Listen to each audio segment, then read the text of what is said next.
साथियों नमस्कार, मैं हरिश्चंद्र बंडवाल एचबी शॉर्ट्स में आप सभी का स्वागत करता हूं।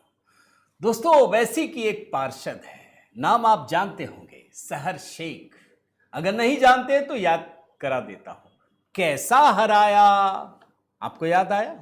बड़ा वायरल हुआ था इनका वीडियो, बल्कि इनका एक नहीं 2 वीडियो वायरल हुआ था दोस्तों। एक तो कैसा हराया, जिसमें वो चिढ़ाती हैं।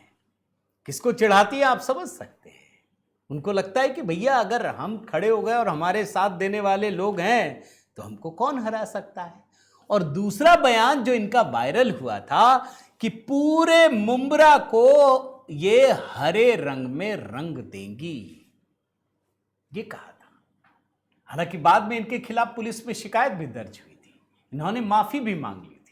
लेकिन वो वीडियो दोस्तों, वो 2 वीडियो सबके दिमाग में, सबके जहन में एकदम बसा हुआ है।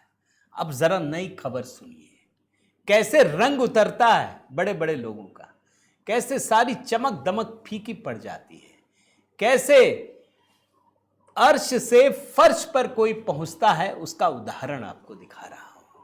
मामला यह है दोस्तों कि इनकी जो पार्षद की कुर्सी है ना, नगर सेवक की जो पद है, वो खतरे में पड़ गया है। अब खतरे में क्यों पड़ गया ये भी समझ लीजिए। यहां के तहसीलदार हैं उमेश पाटिल, इन्होंने जांच की है। एक शिकायत मिली थी तो जांच की तो पता चला कि सहर शेख ने जो अपना जाति प्रमाण पत्र दिया है वो दरअसल अवैध है। सहर शेख वहां की है ही नहीं। सहर शेख मूल रूप से उत्तर प्रदेश के गाजियाबाद की रहने वाली हैं, लेकिन उसने गलत जानकारी देकर, गलत सर्टिफिकेट देकर प्रमाण पत्र हासिल कर लिया था। इसके जाति प्रमाण पत्र पर सवाल खड़ा हुआ है दोस्तों। और ये पूरा मामला कहां से आया ये भी समझ लीजिए। ये पूरा मामला सिद्दीकी अहमद नामक एक व्यक्ति ने शिकायत किया। बताया कि भैया इनका जो प्रमाण पत्र है ना वो गलत है, उसमें धोखाधड़ी है। फिर इसकी जांच हुई। अब जांच रिपोर्ट में स्पष्ट रूप से उल्लेख किया गया है कि सहर शेख ने जाति सत्यापन विभाग, चुनाव विभाग और उप विभागीय जिला अधिकारी कार्यालय के साथ धोखाधड़ी की है, जिसके बाद तहसीलदार उमेश पाटिल ने सहर शेख और उनके पिता यूनुस शेख के खिलाफ मामला दर्ज करने की सिफारिश की है। और ये कहां गया है ये भी समझ लीजिए। ये सिफारिश उप विभागीय जिला अधिकारी ठाणे और कोंकण विभाग जाति सत्यापन समिति को भेज दी गई है। और सिर्फ शहर की बात नहीं है, शेख सहर, बल्कि इनके पिता, उनका भी जाति प्रमाण पत्र वो भी अवैध है, जिसके बाद ये कड़ी कार्रवाई शुरू की गई है।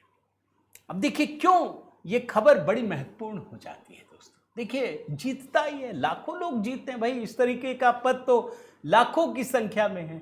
आप जीतते हैं, हारते हैं, लेकिन जब जीतने के बाद गुरूर आपका सिर चढ़ करके बोलता है और धर्म के आधार पर आप राजनीति करते हैं तो आप दूसरों की निगाह में भी चढ़ जाते हैं।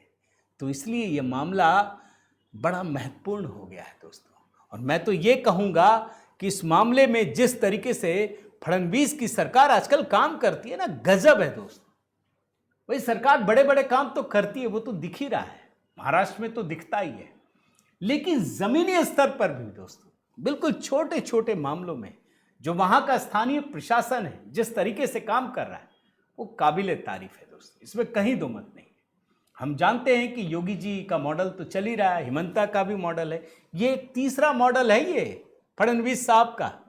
मैं तो मानता हूं कि ये मॉडल भी जबरदस्त है, कारगर है और गजब काम करता है। आपको वहां विवाद नहीं दिखेगा, विवाद उठता है तो उसको सॉल्व किया जाता है। लेकिन ऐसे लोगों को सबक सिखाना इसलिए जरूरी है दोस्तों कि जब लोग ज्यादा उछलते हैं ना तो इसका मतलब है कि उसके पीछे में, उसके तह तक जाइए तो कुछ ना कुछ गड़बड़ झाला आपको मिलता ही मिलता है। तो इस खबर को देखकर आपको कैसा लगा दोस्तों, जरूर अपनी प्रतिक्रिया दीजिएगा। कोशिश यही रहती है कि जो बड़ी बड़ी खबरें छूट जाती हैं वो एचबी शॉर्ट्स में आपके सामने रख सकूं। लाइक ज़रूर कर दीजिएगा, और सब्सक्राइब भी कर दीजिएगा दोस्तों। अगर चैनल आपने सब्सक्राइब नहीं किया इसको शेयर कीजिएगा अधिक से अधिक। बहुत बहुत धन्यवाद। जय सिया राम।